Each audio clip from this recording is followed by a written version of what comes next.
Hello students, अस्सलाम वालेकुम। This is Junaid सऊ और आप मुझे देख रहे हैं मेरे YouTube channel chemistry with MGS पर। स्टूडेंट्स, आज हम स्टार्ट करने वाले हैं एक new topic that is electrical conductivity.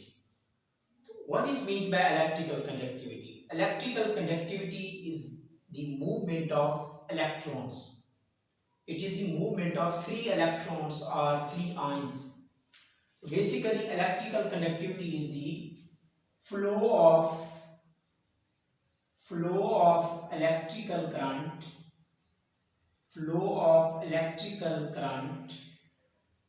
due to the movement of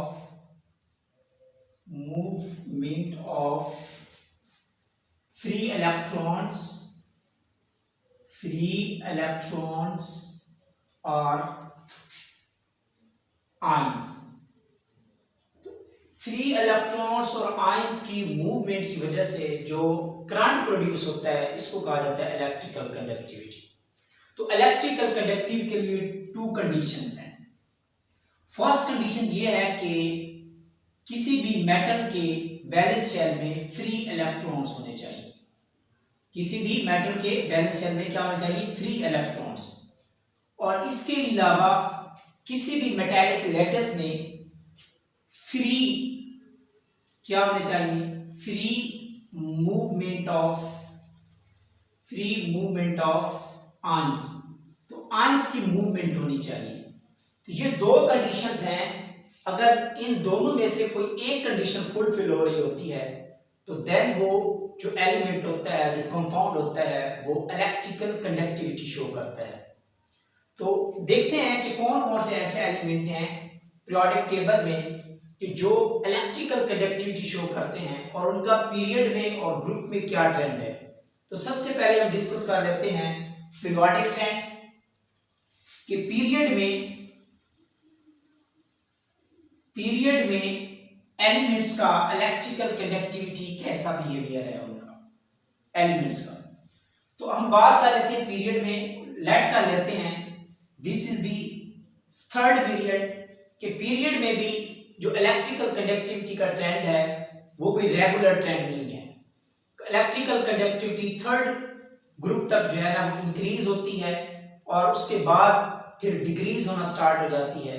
तो एक जनरल ट्रेंड जो है वो कोई रेगुलर ट्रेंड नहीं है. तो एग्जांपल ले लेते हैं. फॉर एग्जांपल थर्ड पीरियड की बात कर लेते हैं. जो electrical conductivity significant electrical conductivity find होती है वो थर्ड पीरियड में होती है. तो थर्ड पीरियड की हम बात करें तो उसमें से हमारे पास आ जाता है sodium, magnesium, aluminium, silicon, phosphorus,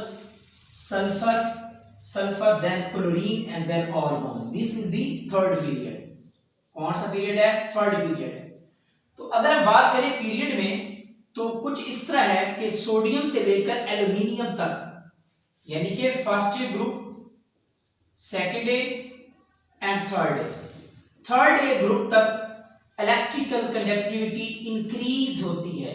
क्यों इंक्रीज होती है? Due to the increase of number of free electrons. तो वैलेंस शेल में number of free electron increase होना स्टार्ट हो जाते हैं.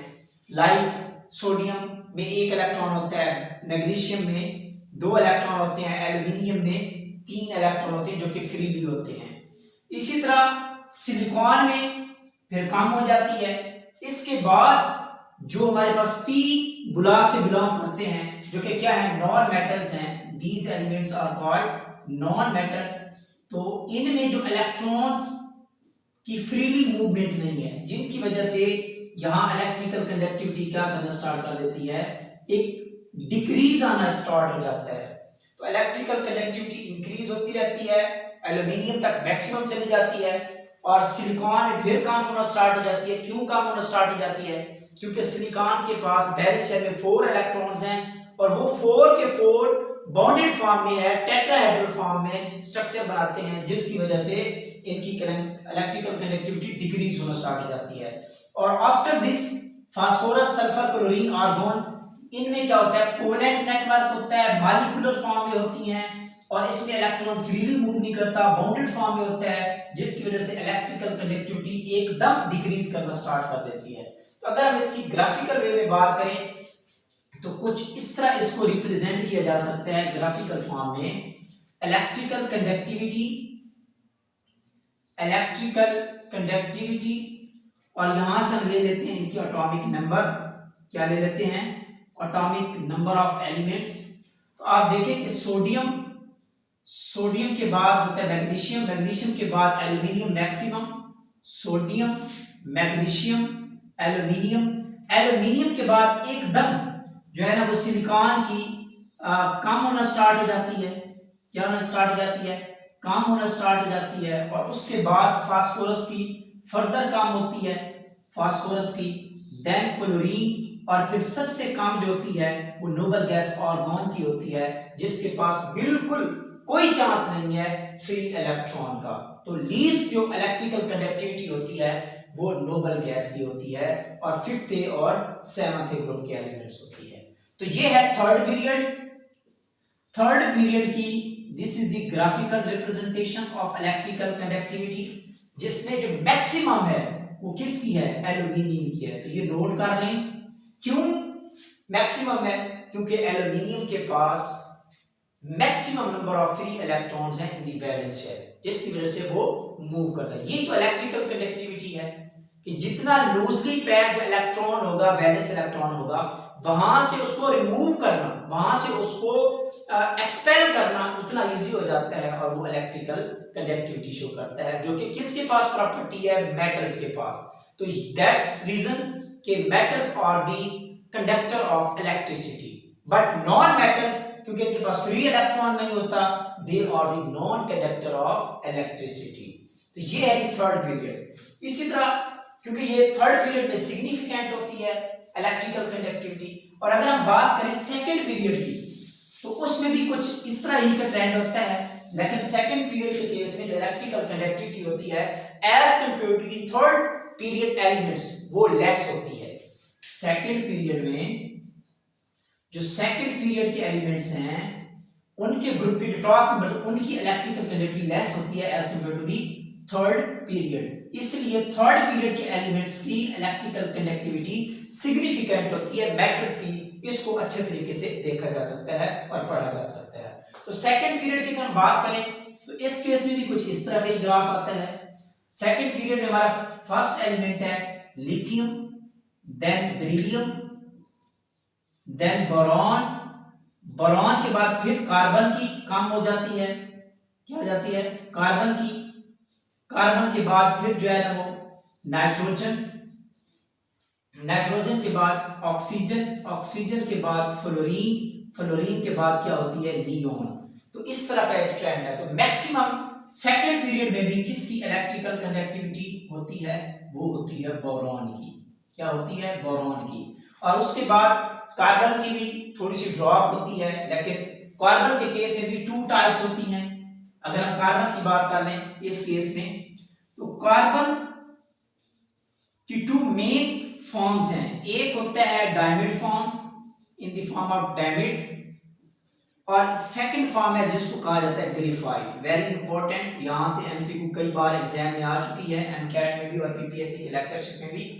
डायमिड, तो यहां डायमिड इज द नॉन कंडक्टर। डायमिड क्या होता है, नोट कर लें, नॉन कंडक्टर होता है, जबकि graphite is the conductor. Why? Reason is that diamond में जो कार्बन की हाइब्रिडाइजेशन होती है, अगर हम बात करें डायमिड की, डायमिड में कार्बन की हाइब्रिडाइजेशन है sp3। कौन सी? टेट्राहेड्रल। कौन सी? टेट्राहेड्रल ज्योमेट्री होती है इसकी। और एक कार्बन फर्दर 4 बॉन्ड बना रहा होता है और इलेक्ट्रॉन बाउंडेड फॉर्म में होते हैं, कोई फ्री इलेक्ट्रॉन नहीं होता। क्या होते हैं? इस तरह जो है कि बॉन्ड बना रहे होते हैं और कोई भी फ्रीली इलेक्ट्रॉन नहीं होते। No free electron, no free electron. तो इसमें कोई फ्री इलेक्ट्रॉन नहीं होता, जिसकी वजह से डायमिड क्या होता है, नॉन कंडक्टर होता है। बट अगर हम बात करें ग्रेफाइट की, ग्रेफाइट कंडक्टर होता है, कंडक्टिविटी शो करता है। व्हाई? एक तो इसमें sp2 हाइब्रिडाइजेशन है और इसके अलावा only one electron is freely moving. वो क्या होता है, फ्रीली मूव कर रहा होता है और उस इलेक्ट्रॉन की वजह से ग्रेफाइट में स्लाइटली इलेक्ट्रिकल कंडक्टिविटी शो होती है। तो ये नोट कर लें, diamond is the non conductor, graphite is the conductor. क्या रीजन है ये भी हमने डिस्कस कर ली है। तो इलेक्ट्रिकल कंडक्टिविटी पीरियड में थर्ड ग्रुप तक इंक्रीज होती है, देन उसके बाद फिफ्थ, सिक्स, सेवंथ और एट्थ ग्रुप की क्या होती है, डिक्रीज होना स्टार्ट हो जाती है। लेकिन इसमें भी कोई रेगुलर ट्रेंड नहीं है। अगर हम बात करें डी ब्लॉक एलिमेंट्स की, ट्रांजिशन एलिमेंट्स में भी, तो उसमें भी इलेक्ट्रिकल कंडक्टिविटी का कोई रेगुलर ट्रेंड नहीं पाया जाता। तो ये कुछ इंपॉर्टेंट इंफॉर्मेशन थी। अब हम बात कर लेते हैं ग्रुप्स की कि what is the periodic trend in the group of electrical conductivity. Electrical conductivity का ग्रुप में कौन सा ऐसा बिहेवियर देखा जा सकता है, electrical conductivity very important. Group में इलेक्ट्रिकल कंडक्टिविटी अगर हम बात कर लें फर्स्ट ए ग्रुप के elements and second A group के एलिमेंट्स, और इसी तरह अगर हम बात कर लें third A and fourth A elements, तो इस केसेस में ग्रुप में electrical conductivity top to bottom क्या करती है, इंक्रीज करती है। Lithium, sodium, potassium, rubidium, caesium, beryllium, magnesium, calcium, strontium, barium. इसका थर्ड है boron, aluminium, gallium, indium, thallium, और फोर्थ है carbon, silicon, germanium, tin and lead.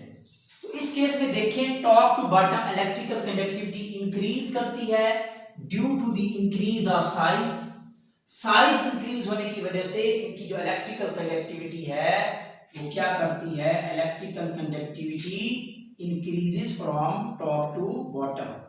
तो जैसे जैसे साइज इंक्रीज होता जाता है तो साइज के इंक्रीज होने की वजह से एक तो नंबर ऑफ शेल बढ़ रहे होते हैं और दूसरा वैलेंस इलेक्ट्रॉन न्यूक्लियस से उतना दूर होता जाता है और न्यूक्लियस की अट्रैक्शन वैलेंस इलेक्ट्रॉन की उतनी कम पड़ती जाती है, जिसकी वजह से उस वैलेंस इलेक्ट्रॉन को रिमूव करना, वहां से एग्जिट करना इजी होता जाता है। और जब इलेक्ट्रॉन का रिमूवल इजी होता जाता है तो इलेक्ट्रिकल कंडक्टिविटी इंक्रीज होना स्टार्ट हो जाती है। तो ये आप देख सकते हैं, दिस इज द न्यूक्लियस। अगर हम बात करें ये K शेल होता है, देन L शेल होता है, देन M शेल होता है। तो जैसे जैसे साइज बढ़ता जाता है तो वैलेंस इलेक्ट्रॉन पे न्यूक्लियस की अट्रैक्शन लेस होती जाती है और इसका रिमूवल जो है वो क्या होता जाता है, इजी होता जाता है। तो इलेक्ट्रिकल कंडक्टिविटी क्या करना स्टार्ट कर देती है, बढ़ना स्टार्ट कर देती है। तो ये है ग्रुप में इसका ट्रेंड। अगर आप देखें तो इस केस में जो सबसे हाईएस्ट इलेक्ट्रिकल कंडक्टिविटी होती है वो सीजियम की होती है। अगर हम लिथियम से सीजियम की तरफ चले जाएं तो इलेक्ट्रिकल कंडक्टिविटी इंक्रीज होना स्टार्ट हो जाती है। इसी तरह अगर हम बात करें beryllium, magnesium, calcium, strontium, beryllium, electrical conductivity increase होती है।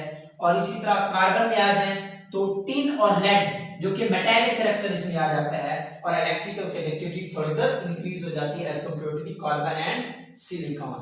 तो ये इलेक्ट्रिकल कंडक्टिविटी का एक ट्रेंड, तो इसको आपने याद कर लेना है इलेक्ट्रिकल कंडक्टिविटी। इस तरह अब हम बात कर लेते हैं कोई नीच मेटल्स की।